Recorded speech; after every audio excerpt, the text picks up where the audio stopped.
غزہ میں 31 روز سے فلسطینیوں کا قتل عام جاری ہے۔ خان یونس غزہ میں دورہ رہائشی عمارتوں پر بم برسا دیے، 45 افراد شہید ہو گئے۔ صہیونی فورسز نے غزہ کا واحد مرکز برائے ذہنی صحت بھی تباہ کر دیا۔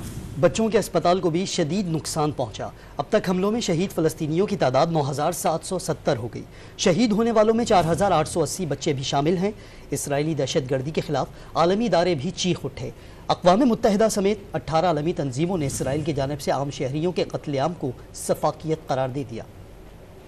اسرائیل نے غزہ کو ایک بار پھر خون میں نہلا دیا، انسانی حقوق، عالمی معاہدوں اور جنگی قوانین کو ایک بار پھر پامال کر دیا۔ اسرائیلی طیاروں نے وسطی غزہ میں رہائشی عمارتوں کو نشانہ بنایا، جس میں 45 افراد شہید ہو گئے۔ طیاروں کی بمباری سے specialised mental health care centre اور بچوں کے اسپتال کو بھی شدید نقصان پہنچا۔ رات گئے بھی نہتے فلسطینی عوام پر مختلف مقامات پر 4500 حملے کر دیے۔ اسرائیلی حملوں میں مزید 280 فلسطینی شہید ہو گئے۔ رات بھر الشفا اسپتال سمیت مختلف اسپتالوں کے اطراف بم برساتے رہے۔ اسرائیلی حملوں میں شہید فلسطینیوں کی تعداد 9700 سے زائد ہو گئی۔ اسرائیلی دہشت گردی کے خلاف عالمی ادارے بھی چیخ اٹھے۔ اقوام متحدہ کے مختلف اداروں سمیت 18 عالمی تنظیموں نے فلسطین میں فوری جنگ بندی کا مطالبہ کر دیا۔ اسرائیل کی جانب سے عام شہریوں کے قتل عام کو سفاکیت قرار دیا۔ باور کرایا کہ اسرائیلی حملے کے نتیجے میں 22 لاکھ سے زائد فلسطینی محصور ہیں، جہاں غذا، پانی، ادویات، بجلی اور ایندھن تک میسر نہیں۔